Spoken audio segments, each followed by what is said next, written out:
In the name of our Lord Jesus Christ,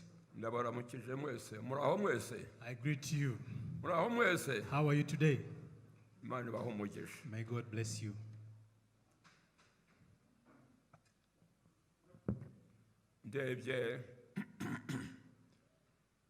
Ibyo nkorerwa muri iyi minsi byavuzwe ngo maze imyaka 100 nayobewe icyo navuga n'icyo nareka.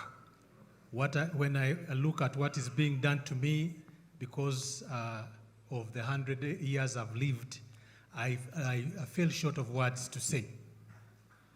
Sinigeze mbirota ko nzagirirwa ibirori bikenda kumara ukwezi. Never in my dreams have I thought that. Never in my dreams have I thought that there will be celebrations for my life which take over a month to celebrate. I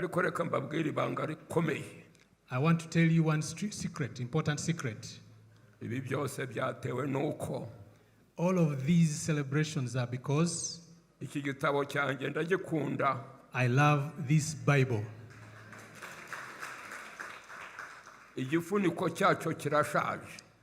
The cover of my Bible is old.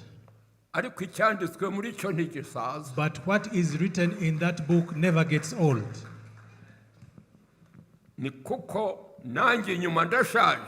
Even I am old on the outside.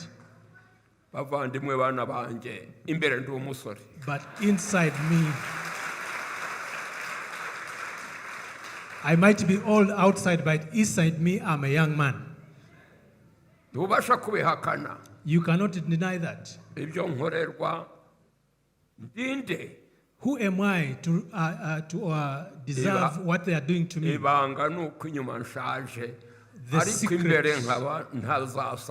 The secret is that I'm outside I'm old on the outside, but inside I'll never get old.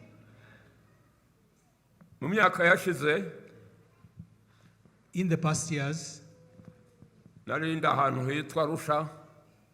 was in a place called Arusha, and I was leading a congregation of pastors. They chose me to go and lead camp meetings in Dar es Salaam. As I was driving going to Dar es Salaam, they stole my Bible.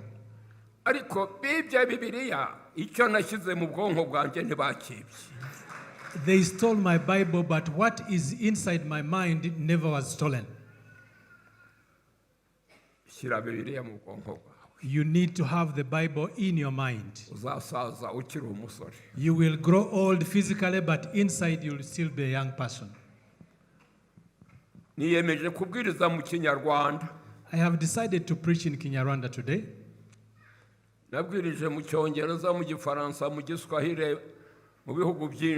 I have preached in English, I've preached in French, I've preached in Kiswahili in very different countries.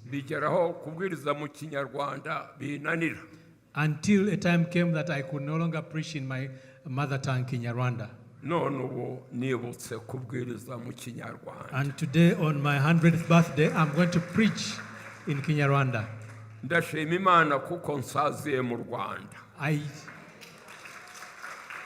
I want to thank the Lord that my old age I am in my country, Rwanda. May the name of the Lord be praised.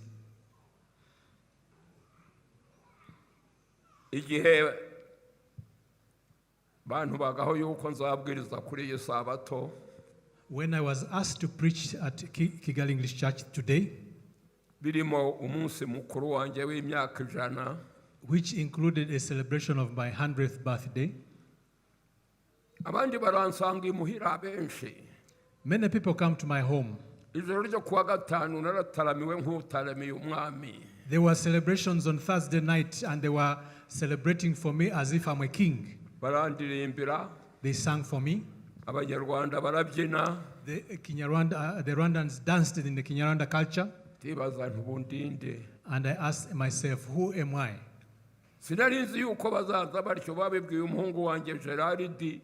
ati abantu bazakugenderera atyo gusa. I didn't know this was being planned. It was told to my son Gerald, but I had no idea. bazaza bageze umunsi mukuru mbona babambye ihema ku kibuga cyanjye. A tent was pitched in my compound. I had no idea it was being done. Ihema ni iry'iki? And I asked, what is this tent for? Abandi barantelefona. Others have called me on my phone. Bati turashaka kuzaza kureba umuntu umaze imyaka 100 uko asa. And they said they want to come and see a person who is 100 years old, how he looks like. Ariko icyo nacyuye mu bwonko bwanjye nabyukurukije mu bwonko bwanjye tigisaza. But I want to tell you that what is in my mind never gets old. Naribajije ntese kuri uyu munsi nzabwiriza iki abo kuri English church. The question in my mind is, what will I talk about at English church? Ndajya vanga icyongereza n'ikinyarwanda kuko nanjye nararemaye. I might end up mixing language because time has made me learn. Gukoresha icyongereza imyaka n'imyaka. Because I've used English a number of years. Icyo niyemeje tuzaganira. One thing I want us to discuss today. Ni ibintu bibiri cyangwa bitatu. There are 2 or 3 things. Genda ubu bwaba ari ubwiherezo kubabwiriza. Maybe this might be my last time to preach to you, English church. Cyangwa icyo nzi cyo sinzongera kwimara imyaka 100. What I'm sure of, I won't live for another 100 years. Iyi ngiyi ndayimaze. These ones I've completed. Igihe narebaga abari ahangaha ku ruhimbi. When I observed the people who were here at the pulpit, kariya gahungu twahuriye hari inyuma. That young man there I met behind here. Kayobora gahunda. Ted, who is leading this. Karanyibwira. And he introduced himself to me. Ati ni umuhungu wa Pastor Murekezi. And he told me he is the son of Pastor Murekezi. So ndamuzi ari igihungu gitoya kigishishe. Ted, I know your dad when he was a young man. Umva. Dore uyu nguyu usemera. Ikindi cyiza ari icyaro.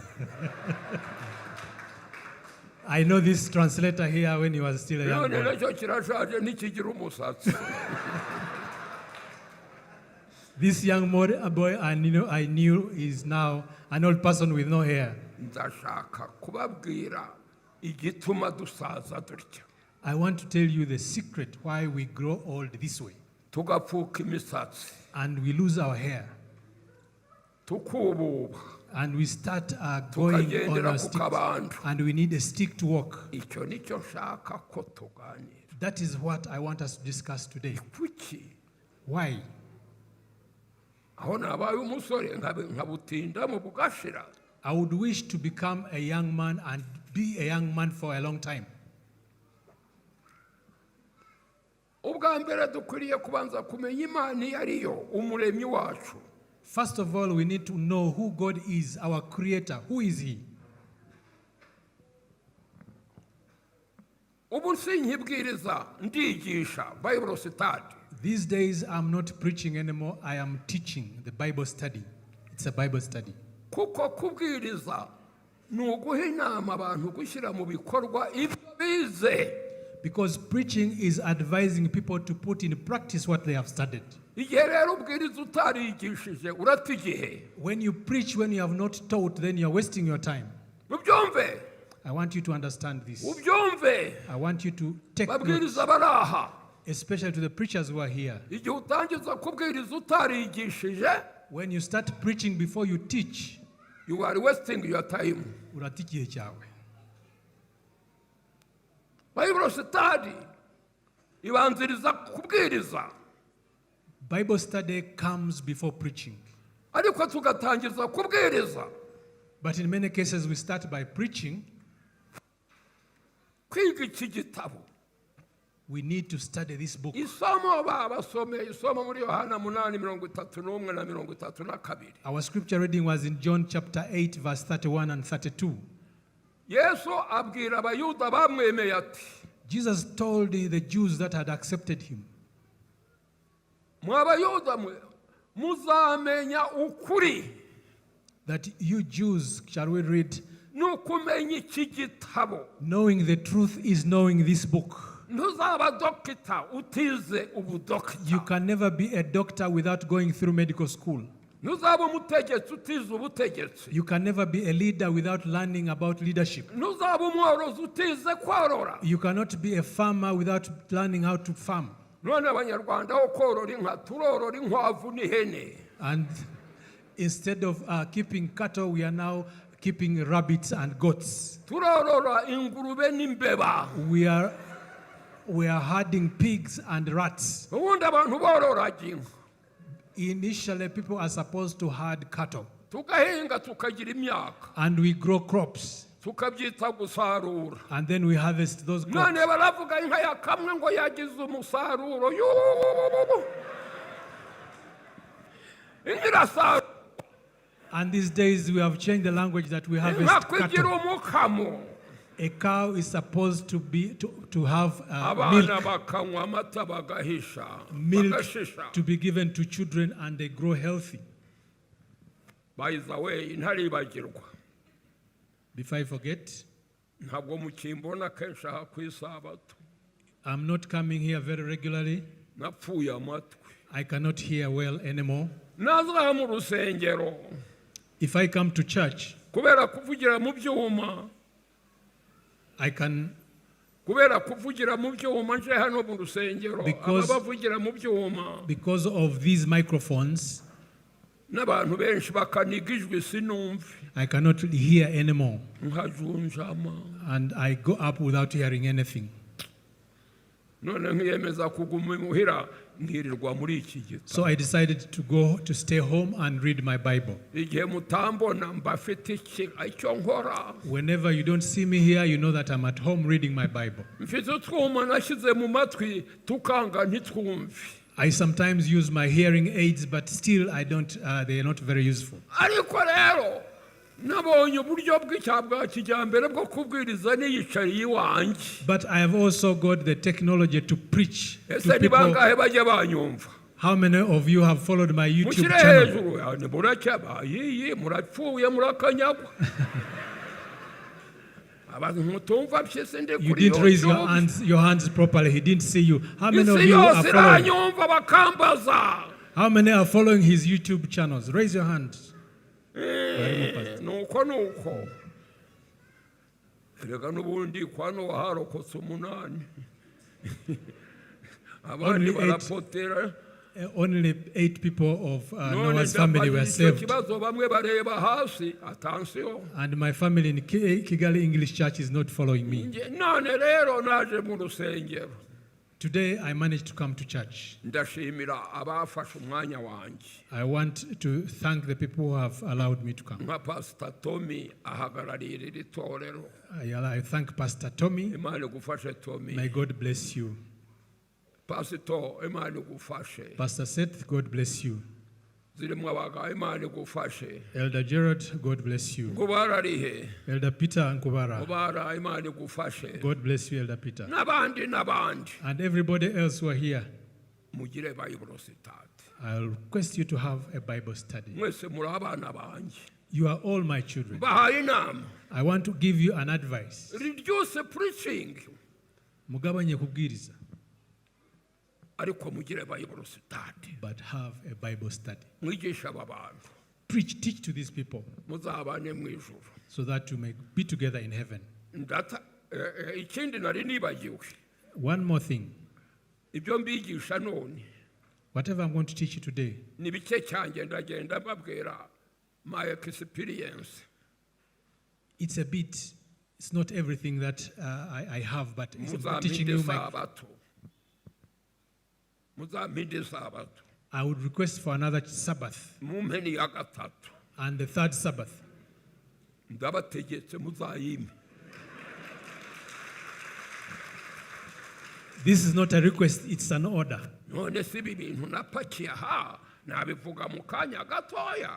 Do you think I can put 100 years experience in just a few minutes here? Ndetse muzame afternoon mugire igihe cyo kubaza ibibazo mbasubize. I also need an afternoon so that you have the opportunity to ask me questions and Muri answer Amerika questions. barambaza shanga asubiza abo bahanga ba Amerika sha. People from the United States ask me questions and I answer Mu them. Bubiligi barambaza. Same happens from Belgium. People ask questions. Koko ngira Bible sitade akanya gatoya. Ngira Bible sitade akanya gato. Because I have a Bible study for a short period Ngatanga umwanya wa discussion. and I provide time for discussions. Abantu bakambaza. And people ask questions Bagatanga comments. and they give their comments. Tukaganira. And we discuss about Na the wundi Bible. uhagarara imbere y'abantu umuntu akavuga amina haleluya. But this business of standing before a congregation, Akabatuka bati amina. even when it is an abuse, people will tend to say Akabasingiza amen. ngo amina. And everything they say, it says amen. Ati Imana izabarimbura bati amina. Ati Imana izabarimbura bati amina. When the pastor says that God is going to destroy you, you end up saying Amina amen. zanyu mutabajije zizabageza hehe. This business of saying amen every time is not very useful. Bakakubaza. People have time to ask questions. Urigisha abantu ntiwigisha ihene. You are teaching to people to understanding people. Ntiwigisha inka. You are not teaching to animals. Umwarimu udatanga igihe cyo kubazwa si umwarimu. A teacher who doesn't provide time for asking questions is None not a igitabo good teacher. cy'Imana twaragisuzuguye. And we have looked down upon the book of God. Ngo babwire gusa. And we tend to just talk. Kandi ukabiha uri umuntu hakabibabwira ibitari byo. And sometimes as a human being, you might Namwe say things which are not mugaceceka correct. mugataha. And then you end up saying Ibi amen bintu and go home. bizabajyana mu ijuru kwako. Is this type of system going to take us to heaven really? Muzampa agahe ko kumbaza. I need you to give me time to ask questions. Mushaka ibibazo bituma mbura ikibazo sinzakibura sha. Look for all questions that you have about Christianity and I will answer those questions. Nikibura nzakubwira nicyo sinkizi. I will not fail to get an answer. And if I fail to get one, I'll tell you that I can't find Tugiye one. gutaha ijuru aho tuzabaza Yesu Kristo. We are on a journey that soon we are going to be able to ask questions to Jesus Christ. Utabaza mpyisi. Where you don't have to ask to Pastor Mpyisi. Nibyo nababwiye nto uyu munsi ndabaganirira mbakura mu mwijima bashyira mu mucyo simbwiriza. Today I want to discuss you, taking you out of darkness, bringing into light. I'm not. Ariko ndashaka kubabwira iby'Imana. I want to talk to you about God's word. Kandi igihe mvuze Imana mba mvuze uwo twise data wa twese na mwana na mwuka wera. And when I talk about the word of God, I'm talking about the one we call the Father, the Son, and the Holy Spirit. Iyo uvuze Imana gusa utavuze mwana na mwuka wera ntuba wujuje izina ry'Imana. When you talk about God without mentioning His Son, Jesus Christ, and without mentioning the Holy Spirit, you have not talked about God. Imana ni izina ryahimbwe n'abantu. The word God was an invention of man. Umuremyi w'ijuru n'isi ntiyitwa Imana. The creator of heaven and earth was never named God. Ni umuremyi. He is a creator. Kandi afite ibintu birindwi bimuranga. And there are 7 things or 7 characteristics that identify that creator. Ibintu biranga ubutatu bwera. And Trinity. these 7 characters identify the 3 Trinity of God. Ibyo bintu birindwi nta muntu wabigira. And these 7 characteristics cannot belong to anybody else. Nagiye kwiga ubuteoloji imyaka 4 ntibabigishije. I studied theology for 4 years and nobody told me this. Ariko nicukumburiye muri Bibiliya ndabibona. But I researched in my Bible and I discovered those 7. Iki gitabo turagipfanye. And this book, I'm going to die with it. Kirimo ibintu. It has material. 7 attributes, ibirango birindwi biranga uwo twise Imana. 7 attributes that characterize whom we call God. Utazi ibyo bintu birindwi urapfuye wokanyagwawe. If you don't know those 7 attributes, you are not Kuko uraramye iyo utazi. urasenga iyo utazi. How can you worship somebody you don't know? abo uko ari batatu Those three Godheads, ntibakora icyaha. they never sin. muri ibyo birango birindwi bibaranga, In those 7 attributes of God, icya gatandatu cyitwa omnipotent, nyir'ububasha hejuru ya byose. the 6th attribute of God is omnipotent. igituma mvuze omnipotent, iki gihungu se kirayizi. I want to talk about omnipotence. Omnipotent ni ururimi rw'urunyamahanga. This is a foreign language. It's English. Omnipotent ni ufite ububasha hejuru ya byose. Omnipotence means you have authority above everything else. ariko ntakora byose. But he doesn't do everything. icyo adakora ni iki? What doesn't he do? ntakora icyaha. He never sins. ntibakora icyaha. They never sin. bafite ububasha hejuru ya byose. They have authority over everything. babasha gukora byose. They can do everything. ariko bagira ibyo bazira gukora. But there are things that are taboo they can't do. nawe ukavuga uti Imana ifite ububasha hejuru ya byose. And you claim that God has power over everything. ariko ntumenye ko igira ngo don't beyond this point, ngo nturengaha. But you forget that there is a point that you cannot go beyond. tikora icyaha. God never sins. ikibazo rero, ubwo rero Imana icyo ifite ni ikintu cyitwa kamere nziza, good nature, kamere nziza. What is it that God has that we don't have? It is good nature. aricyo cyitwa sinless nature. And that sinless nature. Sinless nature. And that good nature of God is sinless nature. abo yaremye, hari abaremwe hari n'abavuka. There are those that God created, but there are also those that are born. mwumve ndababwira icyaha. I'm talking about sin. Imana ni sinless, yifitemo sinless nature. God has sinless nature. abo yaremye yabaremanye sinless nature. When God created man, he also created him with a sinless nature. abaremwe ni Lusuferi.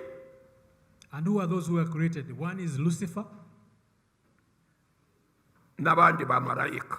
and other angels. irema isi n'ijuru n'ibirimo byose. God created the heavens and the earth and everything that they are in.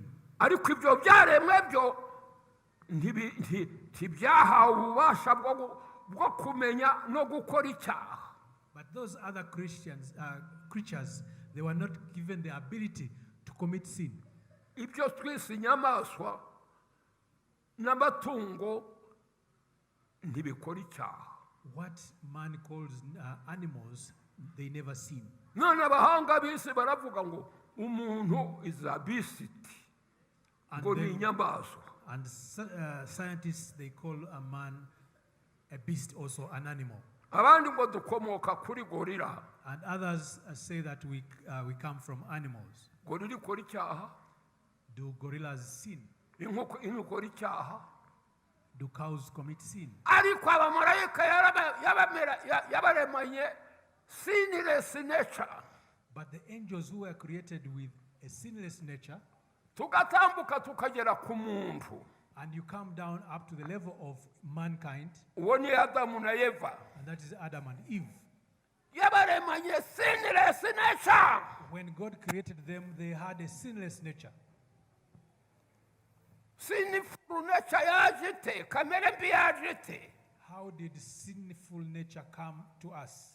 ko Imana ari sinless, If God is sinless, he has a sinless nature, ikiremye ikakirema mu buryo bwa sinless, and all his creations were created with a sinless nature, none sinful nature yaje ite? the question is, how did sinful nature come about? iki kibazo tutibaza. This is a question that we need to ask ourselves. sinful nature yakomotse kuri Lusuferi. Sinful nature stems from Lucifer himself. igihe Imana yaremaga abamarayika ikarema n'umuntu, When God created the angels, abamarayika ntitubwirwa uko imibiri yabo yaremwe. the Bible does not tell us how the angels were created or how their bodies are, ariko bahumekewe mu bwonko ikintu gikomeye. but in their mind, an important thing was breathed into uwo them. tubwirwa uko yaremwe ni umuntu. It is the human being that we are told how he was created. ikindi imana yaremye umuntu ntiyaremye abantu. And I want you to mention this important thing, that God created man. yaremye umuntu umwe. God created one person. irangije umuremera umukobwa w'inkumi mu buryo butangaje. And then God created for that man a young girl in a wonderful way. imana ntiyaremye ubwoko. God did not create tribes. imana ntiyaremye umuhutu. yewe muhutu uraha. God did not create the imana Hutus. ntiyaremye umututsi. God did not create any Tutsi. imana ntiyaremye umuzungu. God never created any white person. ntiyaremye umuchina. Didn't create any Chinese. ntiyaremye umuganda. ntiyaremye umunyekongo. It did not create any Ugandan or Congolese. ibyo se byaje biti? How did these appear? ni consequence of sinful nature. All these appeared because of the consequence of a sinful nature. none abanyarwanda baravuga ngo bayanyishe bampora uko naremwe. wararemwe ko wavutse. And then we ngo Rwandans, barampora uko ni ishyano. here claim that we kutamenya are iki being, gitabo ni amakoba. not knowing this book is a problem. ni ukuri sinaremwe.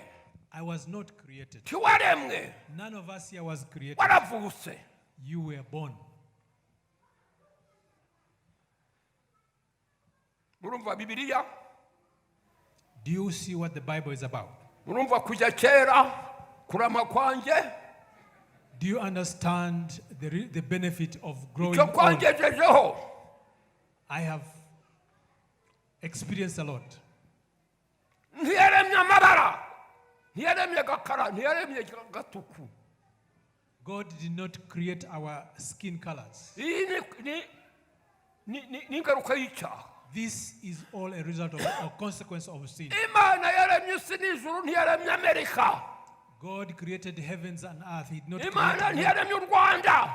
God did not create Rwanda. abanyarwanda bakavuga ngo imana y'u rwanda yemwe injiji. And the Rwandans claim that the God of Rwanda. That's ubejo not true. bazavuga ngo imana y'abagabo ngo imana y'abagore yemwe. Very soon they'll be saying the God of men and the God of women. nimukanguke mugire abayiborositadi. I want you to wake up and throw away Satan. imana ntiyaremye abega. ntiyaremye abanyiginya. God did not create the different tribes in Rwanda. yaremye umuntu. God created man. aha muza kuhiga iki? What do you come to learn from here? uriga ngo nowa yari afite abana bangahe? And you come to learn about the number of children that Noah had. ngo aburahamu yari bwoko ki? What tribe was Abraham from? uriga gucukura amafaranga. uriga gukorera amafaranga. We learn how to make money. uriga kuba umuhinzi ukamenya guhinga. If you want to be an agriculturist, you learn kuko about, imana yaremye umuntu kandi murema ku ishusho yayo. because God created man and created him in his own image. soma Genesis 1:26. Shall we itangiriro read 1:26 wumve. Genesis chapter 1 verse 26. ngiyo abayiborositadi nkora ubu ngubu. Then God said, let us make man in our own image. yes ongera uhasomesha. Let us make man in our own image according to our likeness. turema umuntu ku ishusho yacu agira ishusho yacu ase natwe. Let us make man in our own image according to our own likeness so that he will look like us. urumva neza. urumva ukuntu uri icyegera cy'imana. uri umutoni w'imana. Do you none real- uriyita ingagisha. Do you realize how close you are to God, how very near to God you are, and you have the audacity to call yourself to have stemmed from a gorilla? ubuhutu ubututsi ubutwa ubuzungu ubuchina byazanywe n'ingaruka y'icyaha. All these demarcations that we give ourselves are a result of the consequence of sin. nibwo bwabyaye ibi bizina turiho dupfa. It is because of sin that we developed these names that are making us collide with each other. Imana ntiyaremye u Rwanda, ntiyaremye Amerika, ntiyaremye Ubwongereza. God did not create Rwanda or the United States or the United yaremye Kingdom. isi n'ijuru. God created the heavens and earth. Babatindi yaremye, wa muntu yaremye niwe waje kuvuga ibyo bizina by'ibihimbano. And the man that God created is the one who created these names. Soma Ecclesiastes umubwiriza 7:29. Let's read Ecclesiastes chapter 7 verse 29. Mwumva uko havuga. Mwumva icyo Bibiliya ivuga, va mu byo abantu bavuga. Only see this. Ecclesiastes 7:29. I have discovered that God made people upright, but they pursued many schemes. Aravuga ngo dore icyo nabonye. And this is what God said. This is what Imana I have yaremye umuntu utunganye. God created man upright. Arangije abantu bihimbira ibihimbano byinshi, ibihimbano. And afterwards they pursued many schemes. Zatanyita mpyisi. Izina rya mpyisi icyo risobanura. My father called me hyena. Do you know what hyena means? Ni bangahe bashaka kumenya mpyisi icyo risobanura? How many of you want to know why my name is hyena? Dore uko babaye. Ariko nishaka kukubwira Yesu ntubaza. Ariko urashaka kumenya mpyisi yemwe. When I want to tell you about where my name stems from, you are very eager. Many of you are eager to know what, but very few of us want to know what Jesus means. Ngabo twebwe. Ngabo church members of Nairobi ngirishisha. Ngo Nairobi uko namenyereye Nairobi. Kigali ngirishi church. Mugashaka kumenya mpyisi niki. Erega bigahaguruka ukaza kumbaza ye. I have told many people why I have called Ariko ntibigahagurutsa ngo uze kumbaza who is Jesus? Yesu but ni. very few people come to me to ask me about Jesus Christ. Ngaho tugeze. That is how far we have reached. Va kugitse uje ku muntu, va kwa mpyisi uje kwa Yesu. I want to encourage you to leave the earthly things and go to Jesus Christ. Rubyiruko ruraha mushakenge mumenye. I want the young people here to come back to reality. Ngiki kintu nshimire ntabwo nshaje inyuma sha ariko imbere ndakubera mwarimu. I'm old on the outside, but inside I'm a young person. Mbikesha iki gitabo nahaye umwanya. And that is because of this Bible which I have given my time. Kera ababyeyi bagiraga babaga imfusha bagapfusha abana kuko amajyambere yarataraza. Amajyambere y'umubiri yarataraza. Those days when I was born, development was very Umuntu limited. agapfusha abana benshi. And many parents lost Data their yapfushije children. abana benshi. My father lost many of his children. Abanyarwanda rero uko bizeraga. And the way the Rwandans used to believe then, Babona akana kavutse abandi barapfuye. when they get a young baby, when the other children have died, Urupfu rutwara abana. and they believe that death takes away children. Ariko akana akanyamaswa kaje mu rugo. But this one, if I give him a name of an animal, Warupfuwe wumva uyu si umuntu. the death will believe that this is not a Uramenye person. rero utwara abana ntutwara utunyamaswa. And death takes people, not animals. So when Ntuzatwara aka kanyamaswa. when you are given a person a name of a hyena, Data yanyise mpyisi. and that's how my father called me. Imana ireba umubabaro wa data na mama babonye akana bakunze bakita mpyisi. When my mother, when God saw that my parents have got a young baby and named mpyisi, Batazi inkomoko y'urupfu. my parents didn't know the source of death, Ariko nzi inkomoko y'urupfu. but I know the source of death. Agapyisi kamenye inkomoko y'urupfu. And the hyena have known the source of death Kubera iki gitabo. because of this book, the Bible. Nuko Imana irareba iti aba batindi bise umwana wabo akana bakunda. Nuko irandinda none maze imyaka 100. And the Lord looked graciously at my parents who had named their child Haina, and God has helped me to live 100 years. bapfuye bagira ngo izina banyise niryo ringejeje ahangaha. Other children who died, the parents thought that I have survived because of my name. kuko ntibigeze biga iki gitabo. And I attribute my long life to this book. nimuve muri ubwo bujiji bwa ba data. Let us get out of this underdevelopment. muba abantu ba bibiliya. Let us be people of the ibintu Bible. nibiba mujye mumenya impamvu bibaye. When things happen, let's understand why they happened the way they mwe happened. guhera mu bujiji nk'abo basaza. Let us not stay in unknowing. ngiye inkomoko nibyo wumva bakinyogote bakanyogote bagakwavu. That's why you find many Rwandans have these names of animals. ngiye inkomoko yayo. That is the source of these names, because they thought death does not take kids noneho rero imana with animal names. irema rusufero ari intungane. God created Lucifer when he was sinless. imuremana sinless nature, kamere nziza. God created Lucifer with a sinless nature.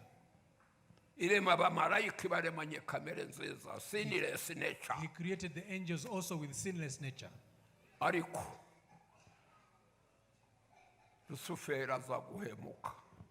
But Lucifer, mubyumve, rusufero arahemuka. Lucifer betrayed God, icyaha ni uguhemuka. and the sin is betrayal. ujye umenya yuko iyo ukoze icyaha uhemukiye imana. I want us to know that when you commit sin, you have betrayed God. nawe urihemukiye. You have also betrayed yourself. uhemukiye ingirishi ishaje. Now, you have not betrayed English church. urihemukiye. You have betrayed yourself. yasohoye sinless nature. God created yari sins. yahumekewe mu bwonko bwe. He had breathed into his mind. ayisimbuza sinful nature. Then Lucifer replaced his sinless mind with a sinful nature. sinful nature si icyaha, ni ikigutera gukora icyaha. Sinful nature is not a sin. It is what causes you to commit sin.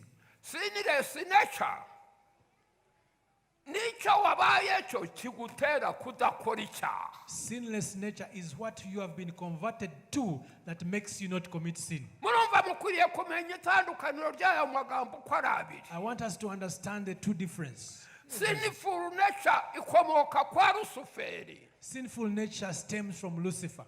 sinless nature ikomoka ku mana rurema, ku muremyi wawe. Sinless nature stems from God, the Creator. kandi ntihabanje sinful nature. And it is not the sinful nature that came first. habanje sinless nature. It was sinless nature that came first.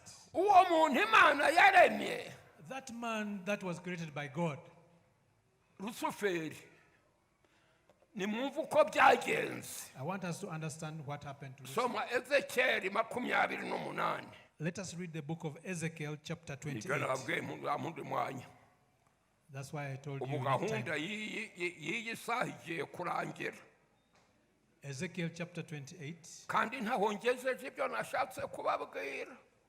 Time is up yet. I'm not ready. I'm not halfway of what I need to tell you. none se bayobozi nimutampa umwanya vuba uragira ngo nzongera kumara indi myaka 100. My leaders, if you don't give me time, I don't think I have another. ntihaba iyo 100 years. nzaba naragiye. Time will come and I'll go. murashaka se ko azazankarwana nkiha umwanya? You want me to impose myself on you? ko nabaye mukuru ubu ngubu nkaba numvira abakuru. I am now very obedient to the leaders. ndabinginze ntituzarwane, muzampa akanya mwokabyara. I request leadership of this church to give me time. mumpa akanya muze mubaze ibibazo. I need time to come and give time. mumenye to ask questions. sinless nature icyo ari cyo. We need more time to understand what sinless nature mumenye is. sinful nature icyo ari cyo. We need to understand what sinful nature is. mubaze. And you ask questions. umva rusuferi, ezekiyeli 28. Ezekiel chapter 28, umurongo wa 14 na 15.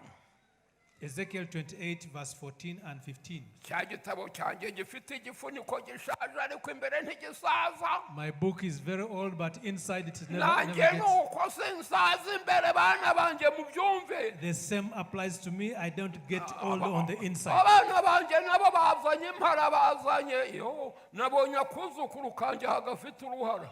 My own children and grandchildren are also getting bald, but kandi niko afite n'uruhara mu bwonko bwe. my children, I don't know how to afite translate uruhara it. inyuma shaha imbere ndafite amasunzu meza cyane sha. You might grow old, but kubera iki inside, gitabo if you read the Bible, you'll stay young inside. umurongo wa 14 na 15 We read that verse, uwo ni rusufero uvugwa. and that is about Lucifer. wari warasigiwe kugira ngo ube umukera ubutwikira kandi nagushyizeho kugira ngo ube ku musozi wera w'Imana. uwo ni rusufero waremwe watoneshejwe. mama we wagendagenderaga hagati y'amabuye yaka umuriro, mu ijuru ntihaba umuriro. iyi Bibiliya irimo inyito eshatu. iyi Bayibuli irimo 3 languages, irimo inyito eshatu. There is no fiery fire in heaven because of irimo the inyito language in the Bible. irimo inyito y'Imana, There are things that God Himself named. irimo inyito ya Satani, There are also the language that Satan irimo used. inyito y'umuntu. And then there is also a language of man. ibyo wari ubizi? Did you know that? ugasoma muri Bibiliya icyavuzwe n'umuntu ukacitirira Imana, And you end up reading what was spoken by man in icyavuzwe na the Satani Bible, said by Satan, you attribute it to God. nababwiye ko Imana ari omnipotent, ishobora byose ariko ntikora icyaha. I told you that God is omnipotent and never sins. Ariko ngo niyo yarimbuye Sodoma n'Igomora. ngo niyo yarimbuye Sodoma n'Igomora. But in the Bible, it reads that God is the one who destroyed Sodom and Gomorrah. ko twasanze kwitica. But we said God does not kill. none se kandi yarimbura Sodoma n'Igomora How ite? did He destroy Sodom and Gomorrah? icyo se wakibonera igisubizo? Can you find an answer for that question? sinkibasubiza muzazi icyo gihe. I'm not giving you that answer. Come to my abasabye Bible study. muzampa mutahana amatsiko. I just want you to ahari give me time. bizatuma mubuza. I want to excite your mind so that you can come. ngira ko mbasigiye mutahana. I want you to leave something in your questioning your minds. ahasha nabuze aho mbiruka bimpakiyemo birabyigana. I have so much in my head that I want to give to bishaka you. gusohoka. I want to put it out. nkabura abo mbibwira. And I don't have enough people to tell. nkabivuga mu kijyambere nicaye, abo mbwira ntabareba batandeba. I end up talking to people whom I can't see, who don't see me. ariko hano ndireba sha. But I can see myself here. ndareba iki se ko nsigaye ndi ukuzimu. I'm looking at my outside. sha uranzi nkiri agasore sha. How many of you know me when I was still a young man? iriya ni ingaruka y'icyaha. And the reason why I look like this is the result of sin. ariko imbere ndacyari agasore. But inside me, I'm still a very young iki man. cyo nshimira Bibiliya yampaye. And that's why I'm very grateful to the Bible that God gave me. nkitera hejuru nubwo ntabashije. I can jump up even when I'm not able to. wagendagenderaga hagati y'amabuye yaka umuriro. Let us follow those verses. uwo ni Imana ibwira Rusuferi. And that's God telling wari utunganye bihebuje mu nzira zawe zose, uhereye umunsi waremweho kugeza igihe wabonetswemo gukiranirwa. You were blameless in your ways until wickedness was found in you. umva imvugo y'umuntu. This muri is iyi the Bibiliya language. kugeza igihe wabonetsweho outside, wabonetsweho gukiranirwa. That language is for human beings. ntabwo gukiranirwa kwamubonetse ku mubiri we. It's not that righteousness or wickedness was found on his body. sinful nature yabonetse muri we inside mu bwonko bwe. Sinful nature was inside, not on his body. ntiyabonetse outside, ntiyabonetse hanze h'umubiri we. it was not according to the verse, it was not found on his body. yamubonetsemo It was inside him. ko yaremanywe sinless nature. He was created with sinless nature. Iyo sinful nature kamere mbi ije kuboneka mu mubiri wite. How did this sinful nature appear? Simbigusubiza none. I'm not answering that question now. Nzabigusubiza cya gihe umwana basabye. I'll answer that question that time you will give me to talk. Andika icyo kibazo. Please write down that question. Murabyumva? Are you following me? Ndimanitse. Umva icyo gisaza shaka. Kikubwira ngo bazi icyo shaka cyo muri Bibiliya. Some of you might think, look at this old man who is telling me something from the Bible. Urumva akamaro ko guha Bibiliya umwanya? Do you realize the importance of giving your time to the Bible? Abaganga baraha baremwe Imana yabahumekeyemo kumenya.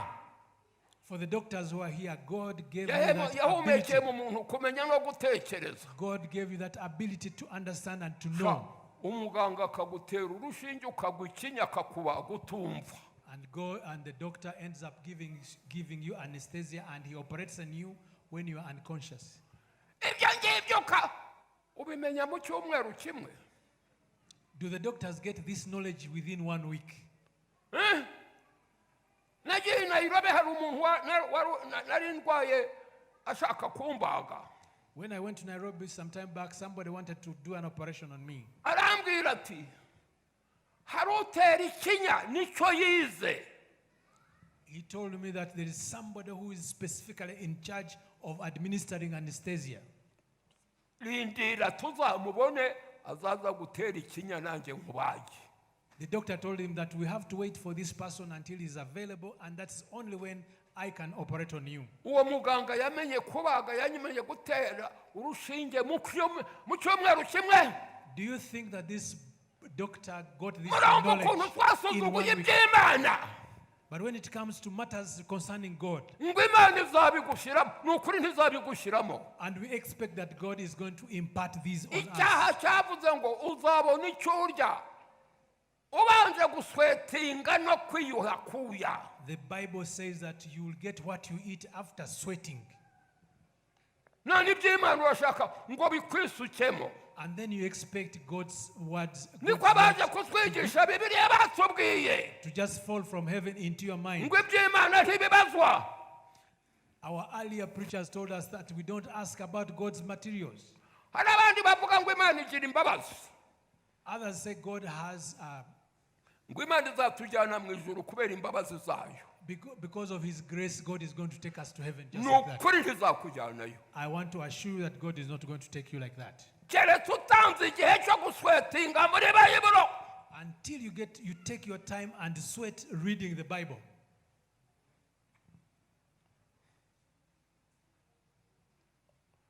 So kuza ngo utege amatwi bakubwira utahe. No. It's not up to you to come and just listen and then go home. Iyo ushaka inka n'inyana ukayibangurira ikagira igihe ikazabyara.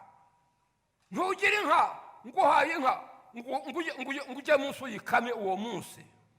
When you want cows or animals, you take time to rear them. You just don't sit there. and Ugira expect igihe to cyo get cut. kuyitunga no kuyibeshaho igihe kikazagera ikaguha amata. You have to feed and take care of that cow until it gives you milk. Nawe Imana yaremye Rusuferi imugira intunganye. God created Igihe kiragera aho yakwituye Imana ibyo yamugize ayitura kuvuga ngo nanjye ndi Imana. God created Lucifer a sinless person, and Lucifer betrayed him. And he said that I'm also God like you. Nanone mu ntangiriro igice cya 28 umurongo wa mbere. Genesis. Ezekiel 28 umurongo wa mbere. Ezekiel chapter 28 verse 1. Let's read Ezekiel. Ijambo ry'Uwiteka ryongeye kunzaho riti mwana w'umuntu uyu ni Adamu uyu ni Rusuferi ubwire umwami w'itiro uti uyu mwami w'itiro uvugwa aha ni Rusuferi uko niko umwami w'iteka avuga ngo umutima wawe wishyize hejuru uravuga uti ndi Imana nicaye ku ntebe y'Imana. This verse is talking about Lucifer. And he says the ruler of Tyre. The ruler of Tyre is Lucifer. And he says, this is what the Lord says, your heart is proud and you have said, I am God, I am a God. Niki cyatumye Rusufero wari waremanywe sinless nature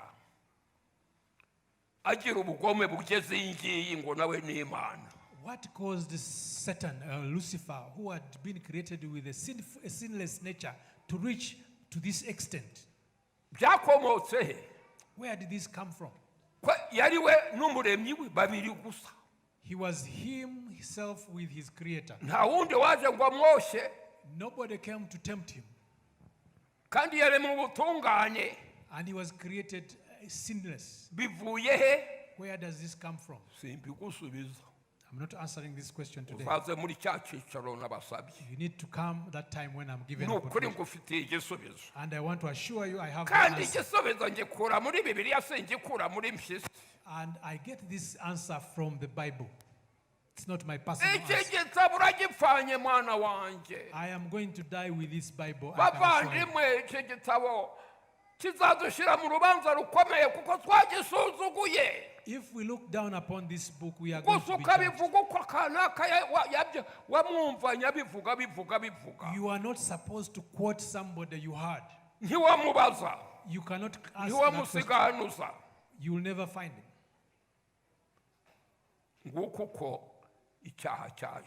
That is how sin started. Sinful nature yakomotse kwa Rusufero.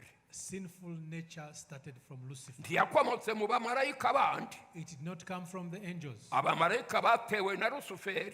Lucifer is the one who tempted the angels. Ntiyakomotse muri Adamu. Sin did not start with Adam. Adamu yatewe na Rusufero. Adam sinned because of Lucifer. Ariko kuko abamarayika bari bararemanywe nabo butungane. But because the angels had also a sinless nature, ntabwo Rusufero yabahase. Lucifer did not force them to sin. He had to beg them.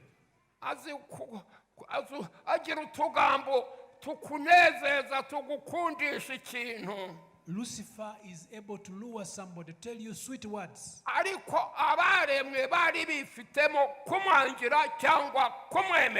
But the created had that choice to say no to Satan, to Lucifer, or yes. God created or put in your mind 4 capacities. The capacity to know, the capacity to think, the capacity to choose. And the 4th one is the ability to choose without interruption. 4 characters. Ntabwo Imana yirukanye Rusufero ngo ataganira n'abamarayika.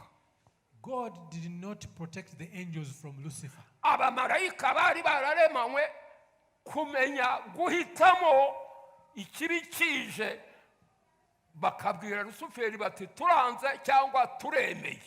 The angels had the capacity to choose, and they were supposed they could have said no to Lucifer. I want to ask you a question, concluding. All of us have sinned.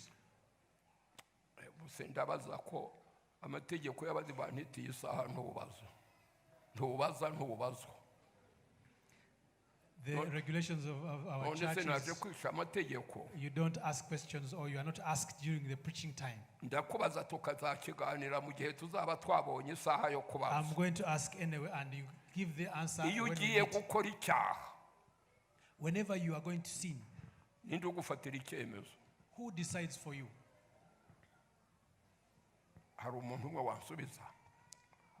Anybody? I'm ending. Who decides for you when you're going to commit sin?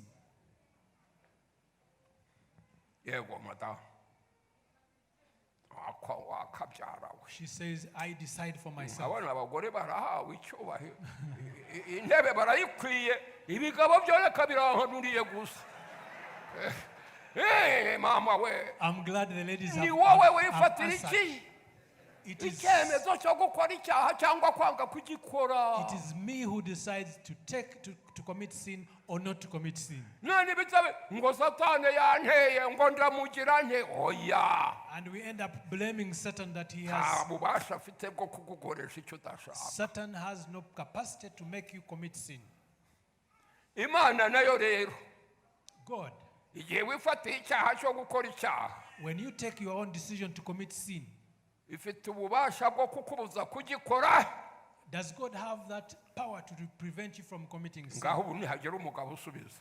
I want a man to answer. Does God have the capacity to prevent you from committing sin? The gentleman. Imana ifite ububasha bwo kukubuza icyo wiyemeje. Can God refuse you Yego, haguruka.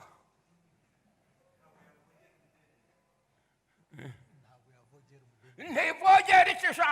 God does not Umva gahungu interfere with you. kize kafashe rya jambo umudendezo utagira ute utavogerwa. God cannot interfere with your freedom of Abagabo choice. arabavugiye murakize. He's my student. Aho urumva umuntu aho yagejejwe n'ukuri. Because of that freedom of Lusuferi choice. niwe wihitiyemo kuyoboka. It is Lucifer who chose. Ariko nsoza reka mbabwire tugere kuri bene Adamu tuzabavuga ubutaha. We are not going to talk about Adam. We shall talk about him next time. Bene Adamu bavukanye kamere mbi, ntibaremwe ntitwaremwe mu byumve. The descendants of Adam who were not created but who were born. Bene Adamu bavukanye ntibavukanye ububasha bwo kwangira Satani icyo abakoresheje. Aho harakomeye. Abavutse n'abaremwe baratandukanye. I want to tell you that those who were created and those who were born, they are two different beings. Abaremwe baremanywe freedom. Those who were created with freedom of choice. Abavuka bene Adamu ari butwe. And those who were born, and this is us, We have no freedom to say yes or no to Satan. Nta mudendezo dufite we don't have that freedom. wo kubwira Satani ngo ndanze cyangwa ndemeye. We don't have that freedom to tell Satan that no, I'm not doing it, or yes, I'm doing it. Bene Adamu tuvukana sinful nature. We are born with a sinful nature. Nituvukana sinless nature. We are not born with sinless nature. Kereka baremwe. It's only the created that have that choice, that nature, the sinless nature. Ariko abakomoka kwa Adamu babyawe na Adamu. But those who were born, who Nta are descendants of Adam, freedom dufite yo kubwira Satani ngo no. we don't have that freedom of telling Satan that no. Tugasubira muri rya somo ryo muri Yohana 8. It takes back to that verse of John Umva chapter 8. igisubizo. John chapter 8. Ubwo mbateye rero murakangutse ubu ngubu. Ngo mfite ngo ni ubushake bwanjye. Ubushake bwawe kujya kwica. John chapter 8. Imana ntabwo wiyemeje kujya kwica. Imana ntabwo yakubuza. If you decided to go and kill, God will not hold your hand. Reka mbabaze. Muri jenoside Imana yari yapfuye. I want to ask, what happened? Where was God during the genocide? Kuki itabujije abicanaga? Why did God stop people from killing? Kandi abo ngabo ari innocent people. And they were killing innocent people. Imana irakubwira tigutegeka. God tells you, but He never forces you. Biriya bavuze ngo amategeko 10 ni ikosa ni imvugo y'umuntu. Imana ntitegeka, irakubwira ukemera cyangwa ukanga. The 10 commandments are supposed to are called commandments. Ahari itegeko ntihaba choice. If there were commandments, there wouldn't be a choice. Urumvira cyangwa ugapfa. You either listen to them or you die. ngabo uko twavutse bene Adamu. That's how we were born. Twavutse Yohana 8:31 na 32. John chapter 8, verse 31 and 32.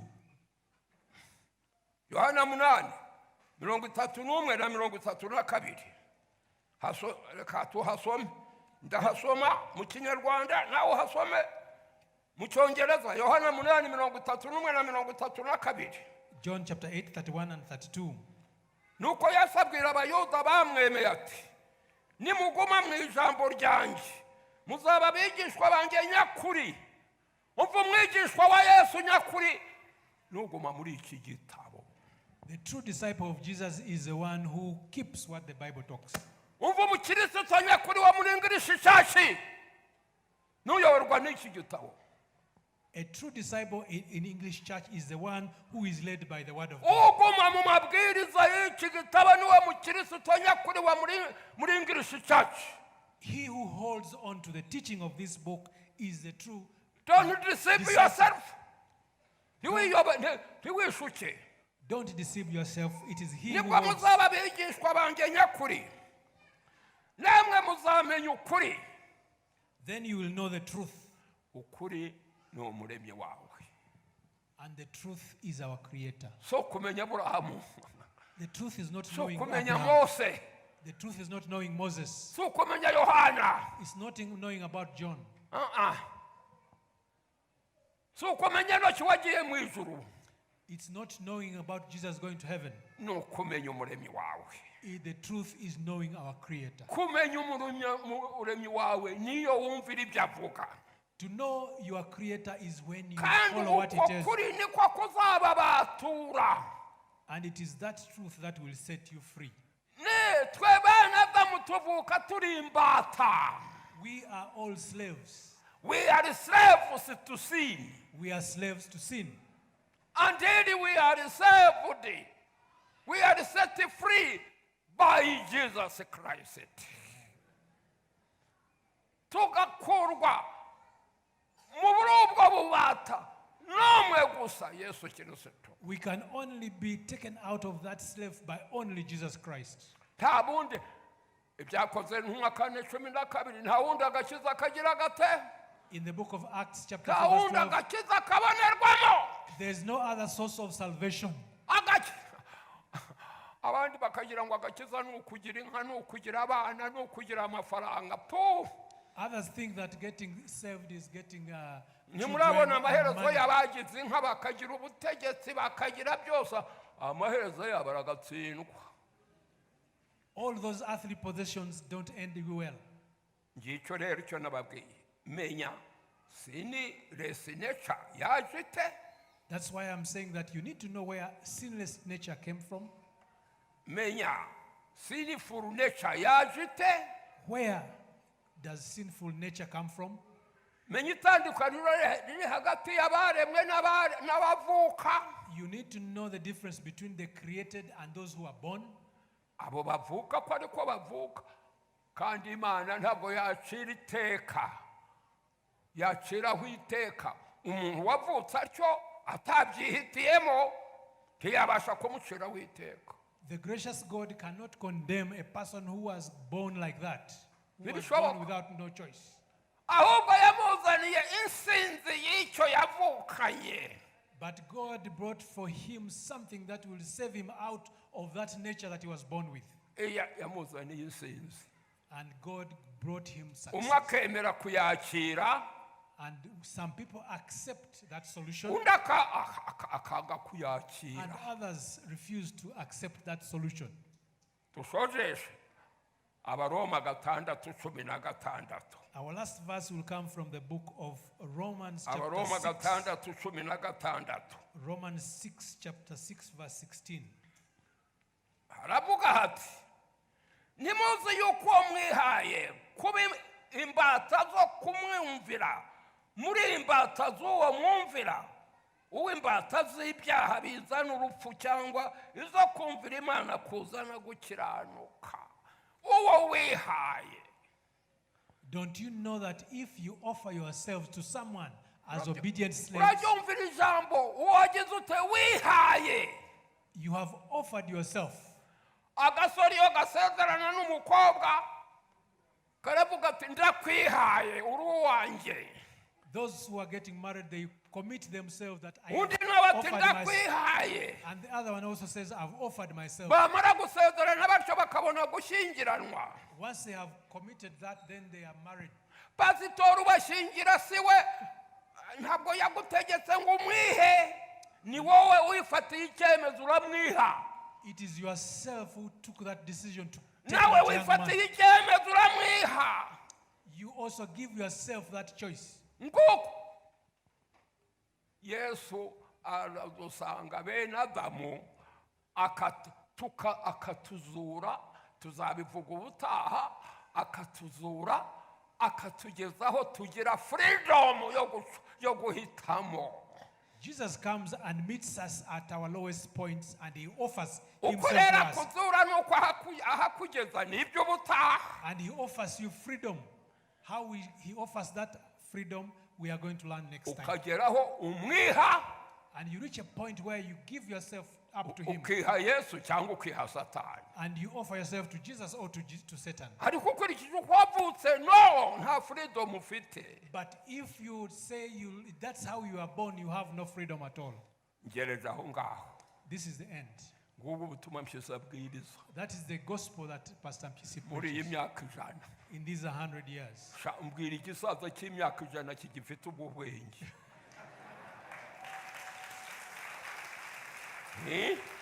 Tell me a person with 100. Bibiliya barayibumbye bararyama ntibabyuke. Tell me a person with 100 years who has this ndyama knowledge. hafi saa 6 z'ijoro, I sleep almost nkabyuka at mu midnight, museso kare, and I wake up very early. za mu rugo rwanjye urebe ibitabo amafayili yuzuye ku meza. Come to my house and see how many files are on my table. ibi nakubwiraga mu mutwe dore byuzuye muri iyi fayili. What I've been talking to you of head is kandi found in this file. sinandikisha kompyuta, nandikisha agakaramu kangesha.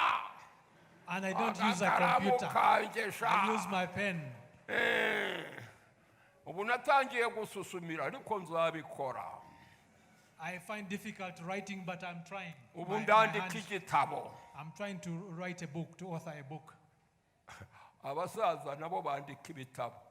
igitabo cyo gusambana, igitabo cyo kwiba, igitabo cyo kwica, igitabo cyo kunyaga, cyo guhuguza. Jyewe nandika ijambo ry'Imana.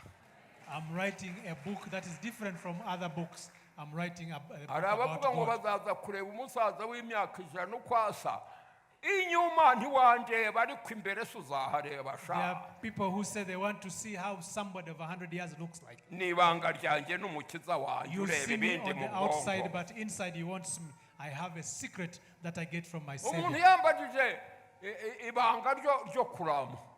Somebody asked me what is the secret of living reka a long mbabwire life. bike bishajisha umuntu. icya mbere ni urwangano. I want to tell you what makes you grow old fast. Number one is hatred. nimba mu muntu uhora atekereza ibyo kwangana no kugira nabi asaza imburagihe. If you continue or keep thinking about hatred and doing bad things, kuko ahoza ahorana intambara mu bwonko bwe ntagira amahoro. that causes you always have trouble. You are never quiet in your mind. You are thinking ubusa about hatred. urwangano mu itorero rurarukiswe icyaha. Now hatred in even our denominations is no longer called a sin. kwangana. icya kabiri Number two, akayoga. drinking. ni ukuri gashajisha imburagihe. Drinking causes you to get old. usanga igisore cyabaye ariko horike kimeze gityo You find a young man. murumva urubyiruko ruraha ukanywa inzoga urapfuye urakanyagwa. tabara sigaho. I want to talk to the young people here. Run away from drinking. kandi It muzi makes you inzoga brutal. zihimbwa. hariyo bise ngwi muri ture. ziteye ubwoba izobeye ngubu ngubu. And these young men give these drinks a very nice name. n'abanyarwanda bari bazenga sha umugore uzi kwenga yashyizeho agasemburo ugasoma intama y'amarwa sha ugasanga ikigabo kirarya ibyatsi hasi n'ibitaka. yasomye intama ubwo bwenge ni satani ubutanga. Adamu aranywa arasinda.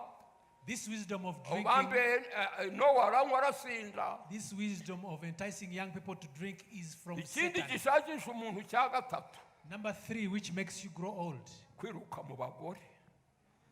Hari ibigabo byataye umutwe running after women. byagejeje iyo arongora umugabo. Ejo bundi umuhungu yaje kungisha inama, ni ukuri. It borders to even homosexuality. Afite umuzungu umugeze ku buci yifuza ko baryamana. A young man came to me recently who wanted advice from me. Aramuhakanira. He could date a None fellow man. yatewe n'umuhungu w'umunyarwanda nkawe. And this is a Rwandan who wants to date a fellow man. Ese murgira ngo iri rongora ry'abagabo barongora abagabo, abagore barongora abagore nirishya na kera ryari ririho. Do you think that this phenomenon of homosexuality is a new thing? Abisodoma ni Gomora se bazize iki? Si icyo bazize. It has always been there. Even in Sodom and Gomorrah, it was there. Bashaka gufata abamarayika. They even wanted to have sexual relationship with the angels who were passing by. Urasatse ndabaha abakobwa banje bati ntitushaka ibyo bikobwa, turashaka biriya bihungu. Lot offered them his daughters. No. N'ingaruka yatumye barimbuka abisodoma ni Gomora nibo birimbuye. Homosexuality was there in the time of Lot. None ubu ngo hari kampuni Nyamirambo y'Abanyarwanda barongora abagabo, barongora abagabo, abagore barongora abagore. Murumva hisi igeze. And now we have an association of homosexuals. Icyo ni kimwe mu bimenyetso bigaragara ko Yesu agiye kuza iyi si karangira. That is one of the signs that proves that Jesus is about to come back. Ndangiza icyo ndangirijeho. Finally, nicyo gikwiriye gusozerezwaho. Ariko ntibabwire maze turekeraho. Erega mfite byinshi nshaka kubabwira abana banje, ni mumpakanya. I have a lot to tell you. Ndasanga ntacyo mbabwiye.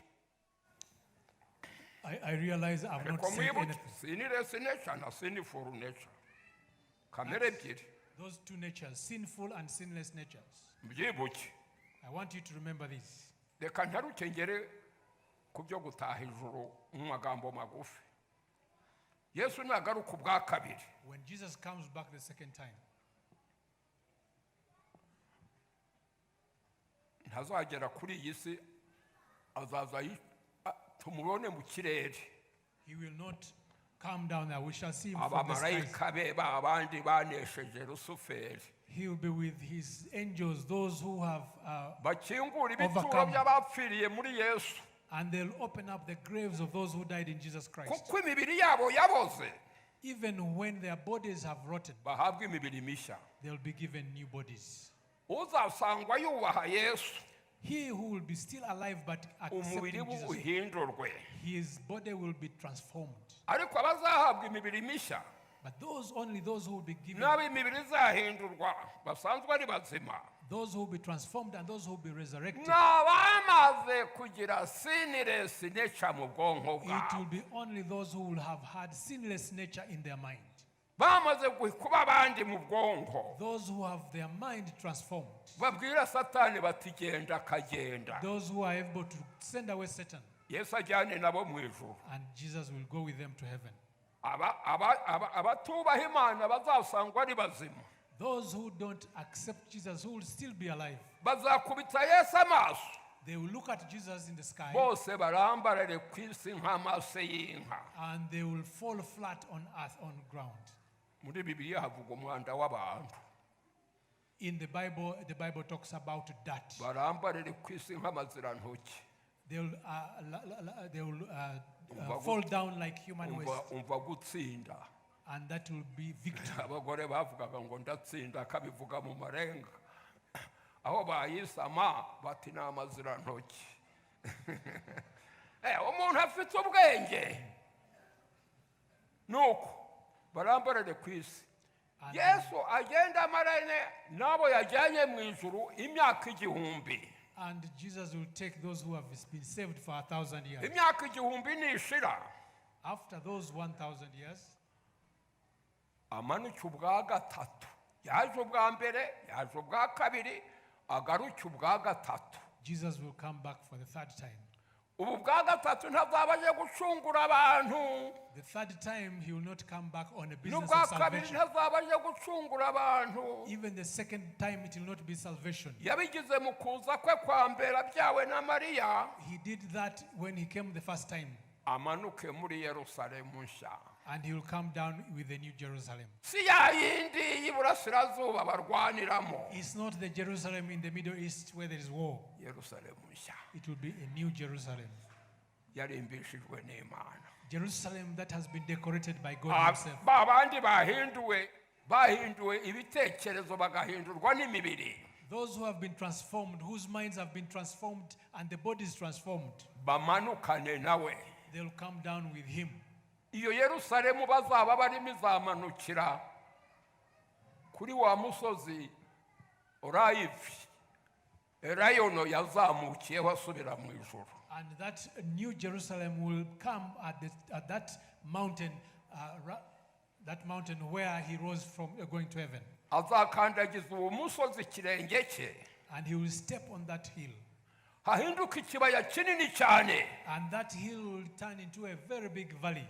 Gihinduke ubuturo bw'umurwa w'Imana mu isi. And that valley will be the seat of the city of God. Yerusalemu ijyaho ngaho. And there will be Jerusalem. Aho isi zezwa n'umuriro, aho hantu hazezwa n'ikirenge cye, ntabwo hazezwa n'umuriro. Nta muriro uzahagera. That place is going to be cleansed by his foot, not by fire. Abubaha Imana bari kumwe na Yesu muri uwo murwa. And those who have accepted Jesus, who will be with Jesus in that city. Noneho babandi bose batazutse mu muzuko wa mbere. And all those who were never resurrected in the first resurrection. N'abandi basanzwe ari bazima bareba Yesu bakarambarara ku isi ari intumbi. And those who never accept Jesus and died at the second coming. Lusuferi azahanwa. Satan, Lucifer, azamara imyaka igihumbi azerera hagati y'intumbi n'umunuko. Satan will be punished. He will spend 1,000 years moving around alone among dead bodies. Abari mu bituro babigumyemo. Those who were wicked, abandi barambaraye ku isi baranukirana. Others are lying and buried on the earth. Satani abazereramo. And Satan will be walking among them. Punishment without grace. That is punishment without grace. Igihano kitarimo imbabazi. That is punishment. Bazurwe bose. Bose bazurwe. And they will be resurrected again. Uhereye abapfuye batubaha Imana mu gihe cya Adamu. Even those who died long time ago during the time of Adam. Umuntu yarambajije ngo abo bantu bose bazutse bakwirwa he? Somebody asked me that when all those people who died are resurrected, where will they fit? Yagize ngo Imana umva izo njiji zigereranya Imana n'umuntu. That is a question that somebody uses. What is not possible to man is possible to God. God knows how he will fit all of them in this world. And God and Lucifer will tell them that I'm the one who has come, let's go and attack that city. Umuntu wapfuye ari mu bitekerezo byo gusambana azazuka asambana. I want to tell you that a person who died with the mind of promiscuity, he will be resurrected promiscuous again. Uwapfuye ari mu kabari azazuka yibona ari mu kabari. Whoever died drunk still will resurrected with the mind of drunkardness. Uwapfuye yuzuye urwangano umwuka ukamuvamo azazuka abone yangana. Whoever died full of hatred, he will be resurrected with a lot of hatred. Bazazuka uko bapfuye. They will be resurrected exactly the same way they died. Nibwo azababwira ati muze tugatere maze ba Hitler ba Napoleon ba Charlemagne bakore ku ntwaro zabo. And all those people who died, the Hitlers, all of those great igihe bitegura gutera ako kadugudu imbaraga z'Imana zizabahagarika aho bari. As they prepare to attack that city, that's when Jesus will bose bahagarare. And they will stand up there. nimwumve habeho sinema itigeze kubaho. And there will be a movie that never has ever happened in this world. Sinema itigeze kubaho. A movie that has never happened before. hahite umucyo urenze igishirira. And there will be a lightning that has never been seen. abapfuye batazi gusoma bahabwa ububasha bwo gusoma. And those who died without knowing how to read, they will be given the ability to read. umuntu wese asoma izina rye. And everybody will be able to read his name. arebe n'ibyaha bye byanditswe imbere y'izina rye. And he will see all the sins that he had committed. ubu uraba kuri bihishe.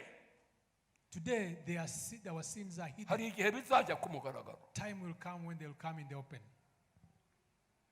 bose nibamara gusoma ibyaha byabo, After they've all seen what they had committed, bose bazapfukamira Imana ngo amavi yose azamupfukamira.